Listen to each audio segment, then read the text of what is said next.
Bernice, I'm so glad you could be here. You and the boys and... well... I'm sorry, Widow Liebner. I know Harry clearly stated in his will that Duckman be kept at least 20 miles from his funeral, but he has a nose for free food. Where'd he go now? He said something about making a contribution in Harry's memory. This kind of smells like the John. Ow! Ooh, ow, ow. Where's that damn light switch? It's dark in here. Whoop! Sorry, fella. Touch you there again, I'll have to charge you. It's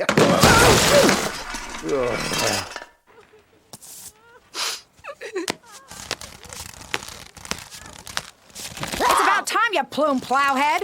Where the hell have you been? Bernice, funerals are a deeply personal experience. I prefer to mourn in my own way, which apparently includes knocking myself unconscious, funneling a barrel full of embalming fluid down my throat, then having an overweight woman in a janitor's outfit smear my face with rouge and eyeliner. Hey, I mourn the same way I celebrate my birthday. Oh, right. Excuse me, ma'am, this must be very difficult, but nobody will ever forget your husband, Curly? Greasy? Bob? Moose? Red? Place for hat? Way up high on top? Hand touching the things that stick up out of your head? Lots of thin sort of follicle things bunched up, or maybe like sometimes in a ponytail or a bun or something? Harry! Doesn't ring a bell. This is his funeral. Will you say something nice? Okay. Oh, I know. Mrs. Liebner, your husband was an honorable man who always put his family first. Why, it was out of consideration for you that he concealed his rampant homosexuality. In fact, the last thing he said to me was, Duckman, don't tell my wife. Oh! Duckman! What? It's true. He was protecting you. He was afraid you'd think you drove him to it, but you didn't. He said he stopped caring about you 20 years before he even slept with a man. There, it's all right. You can take some comfort knowing that Duckman will someday be nailed in a box and buried 6 feet under the ground, too. Tonight, maybe, after he falls asleep. Well, it's getting a bit late. If someone else would like to say something while we wait for our beloved corn-fed. Widow Liebner, in a moment as profoundly sad as the passing of a life, a reflection on the gifts that life gave us is often the only refuge. Our time here is forever finite, and as such should be measured not by its length, but by its quality alone. Though your years together may seem but a flicker now that the flame has been doused, remember always how brightly they burned, and let that memory keep you warm. Sometimes at night, I grow a second head under my left armpit. It's all about giving them what they want, isn't it? Pant, wheeze, deep breath. Pardon my tardiness, ladies and gentlemen. I've been vomiting violently all morning. My septum is severely deviated, and I've already passed 4 very large kidney stones. Also, I've got a bitch of an ice cream headache. Well, I'm sure if Harry could see how many of you came out on this solemn occasion, the first thing he'd say would be, uneven horn dog, but bongo ribbed and lubricated for that feel of real. I'm sorry, that was highly inappropriate. Loin King, Rear Admiral, squeal like a pig. So, we are here in Harry Liebner's honor. Honor, offer. Yeehaw, yeehaw, yeehaw! To share our memories. Memories. Great big swollen memories. Meat melons, rib balloons, potent pigs from the past for 100, Alex! The old softy does have a way with sentiment. And during all of this, let us not forget the widow Liebner. Hamina, hawa. I'm a super freak, super freaky. Ow. I'm sorry. Forgive me, all of you. Something's happened, something I can't explain. But don't worry, I won't ever embarrass you like that again. He's in some kind of trouble, Dad. I'm sure he could use a friend to help him through whatever's wrong. Yeah, hope he runs into one. So, who are we gonna get to do that eulogy now? Pardon me. During Cornfed's St. Vitus-like convulsions, this note fell out of his pocket. Things to do. Pay the paper boy, pick up a gallon of milk, die in 24 hours from a congenital disease. Oh, my lord! Cornfed! Tell me it isn't so! He actually pays his paperboy? Duckman! This says Cornfed's going to die! Die? That would mean another funeral, and more eulogies, and spending another weekend afternoon with our neighbors. I've got to do something! Don't worry. I'll channel all of my vast detective skills into tracking Cornfed down and saving his life. Can doors lead outside?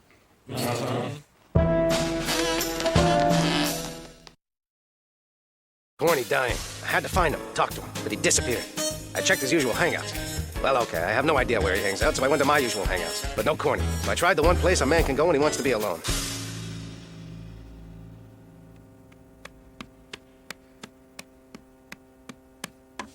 I've been looking everywhere, Corny. Tell me it isn't true. You don't really have only 24 hours to live, do you? Actually, it's 15 hours now. Oh, sorry. You know, once that chia pet sprouts, you just can't take your eyes off it. So what is it? What's wrong? I feel rather awkward talking about it. Here, watch this explanatory documentary made possible by a grant from the Chubb Corporation. And viewers like you.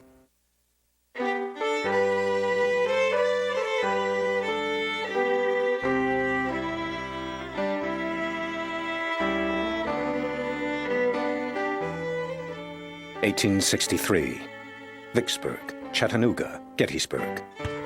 Through the worst rebel fire, General Travers Dodd Cornfed leads the Union to victory after victory. After the war, he distinguishes himself in a variety of fields. But on this day, my fellow Americans. Then in 1875, while helping longtime companion Melville Dewey organize his bookshelves, a special delivery letter arrives. I seek a favor, old friend. Relations with the savage tribes of Massapequa are at an impasse, and we are sorely in need of the whalebone mines they control. Our corset industry depends on you, Cornfed. Love to Melville. President Ulysses S. Grant, White House, Washington, D.C. Email president@anachronism.com. Dear Melville, I'm writing you this letter, even though you're standing behind me reading over my shoulder. My country needs me. Please look after my estranged wife and my young sons, and tell them of my excitement on departing for the wilds of Massapequa. I know that an unforgettable adventure awaits me there. But it is not to be. While welcoming Cornfed, the tribal elder says, "This is my only daughter. Isn't she beautiful?" But Cornfed speaks only a little Massapequan and translates it as, "I would consider it a great honor if you would make loud donkey sounds, then pretend to vomit at my feet." The results are disastrous. The elder became enraged and fed him an odd Massapequan berry, which actually altered Cornfed's genetic structure. Witnesses said he became like a man possessed, crazed with lust. 24 hours later, he was dead. Oddly, years later, the same affliction struck his son, Atticus Cornfed, when he turned 26. Somehow, the Massapequans were able to affect the DNA of not just Travers Cornfed himself, but the entire Cornfed line. How? You'd have to ask either a doctor or someone who plays one on TV. We in television medicine know very little about the medical impact of Massapequan berries. There have been experiments, most notably by Chad Everett and James Brolin, but with no definitive results. And so, from inventor and adventurer Travers Dodd Cornfed to private detective and former rust remover Willibald Fievel Cornfed, all males in the Cornfed family carry a genetic flaw corrected only by the release of various chemicals during the sex act. At a certain age, a Cornfed male will be set upon by strange spells and seizures, and from the moment they start, he has 24 hours to lose his virginity or die.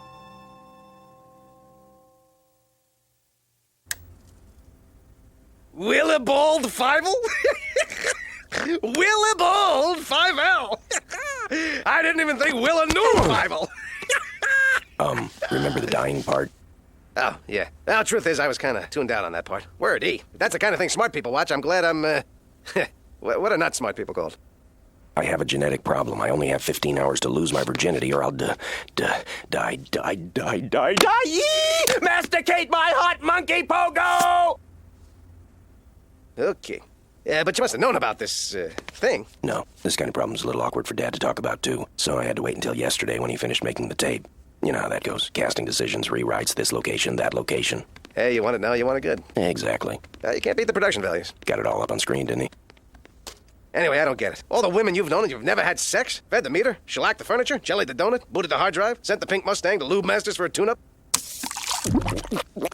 Knick-knack Patty's whack? Gave Miss Pac-Man something to munch? Cast a secret ballot for Goo Master General? Studied spurtography? Point made. And no, I don't base my relationships with women on sex. What else is there? Common interests, intellect, a shared humor.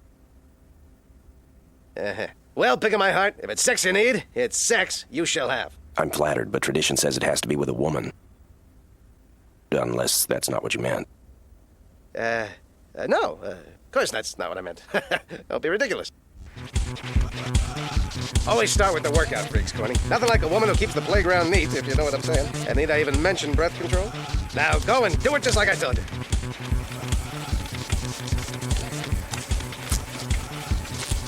You're buff. Work out a lot. Nutrition's important. Care to chow down on my meat and 2 vegetables? Yep, definite Lisbo. If you're nauseous, don't worry. It goes away after a few more times around. Cultured chicks spend a lot of time talking about passionate solos and crap like that. Plus, seeing all those nude statues and paintings makes them horny. Just give it a line. If you let me bow your Stradivarius, I'll let you finger my oboe.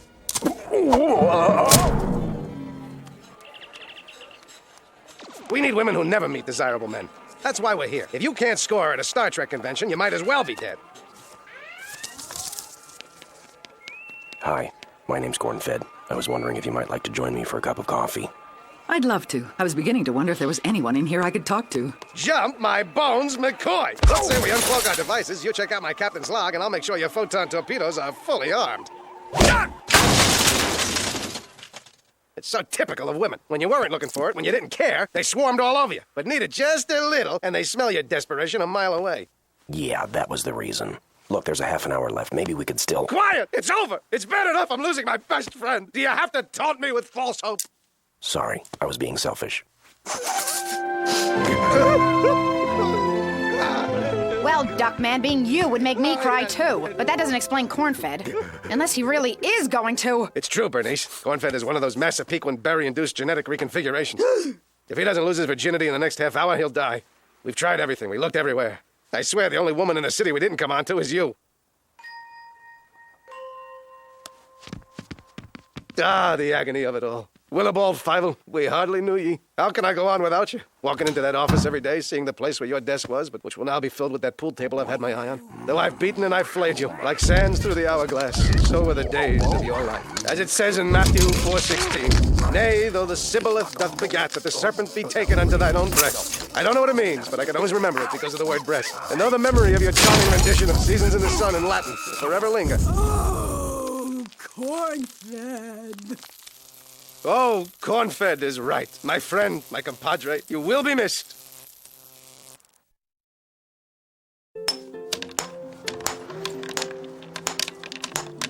If music be the food of love, play on. Give me excess of it, that surfeiting the appetite may sicken, so die.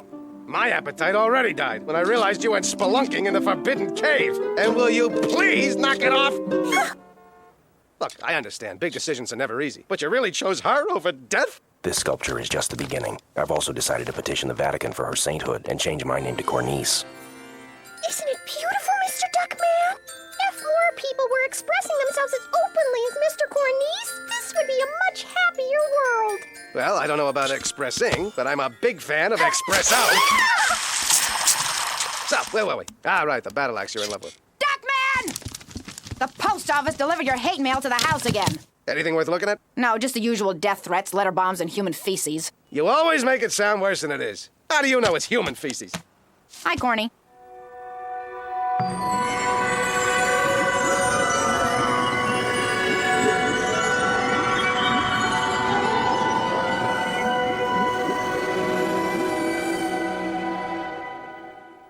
Swoon.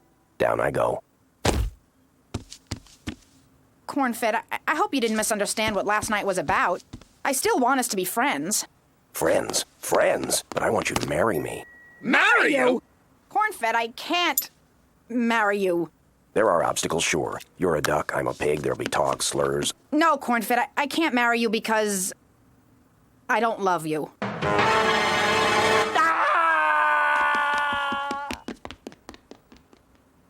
So, pot roast tonight?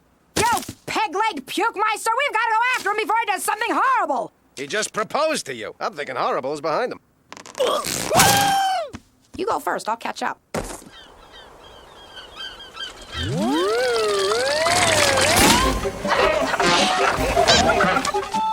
Damn police clowns. Scoff if you like, Duck, but these clowns and their delightful antics have saved many a life. Pig on the cliff! Watch this! Okay, the clowns are good, but I still don't want to live if I can't have my love. I gotta go up there, even if it means putting myself in grave personal danger. What, all of a sudden I'm supposed to mean what I say?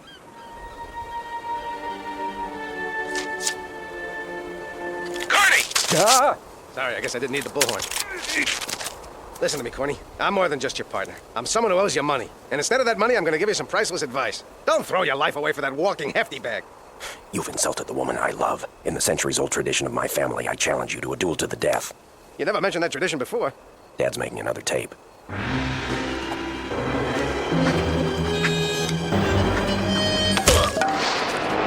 Stop! You can't kill Duckman! Why? Geez. Why? Oh boy, that's a stumper. I thought I had a reason, then whoosh, right on my head. Wait! I got it! Because you're too good for that, corn-fed. You're the only genuinely good human being I've ever met. That's why I admire you so much. Admire, but not love. Corny, wait! You can't do this! You can't jump! There's another reason you have to stay alive. What? Me. I'm no good without you, Corny. I'd be lost if you weren't there. You're honest and brave and wise. And I'm just, well, maybe two of those. Corny, I've never really told you this before. I've never said this to anyone before, but I need you. Corny, you'll meet the right woman someday, and I know you'll make her very happy. It's okay. I'll be all right. If you call a dead soul condemned to swim in a sea of bitter tears for the rest of his days, all right.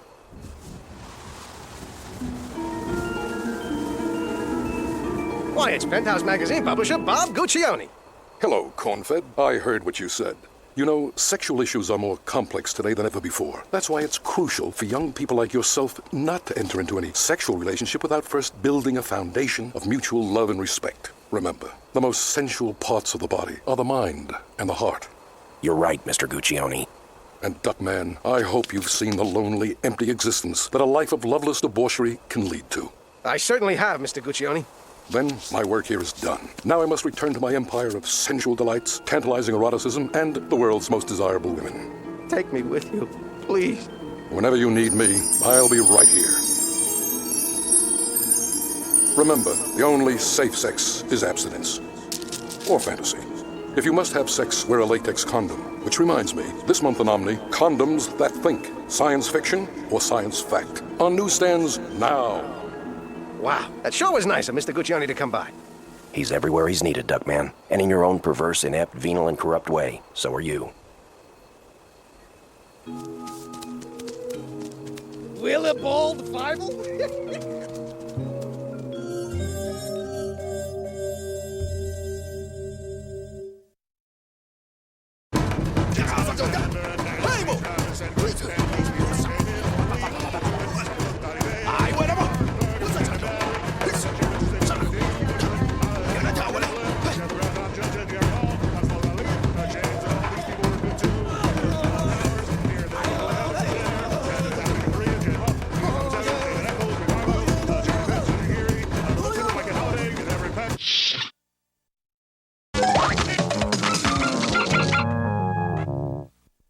Condoms That Think.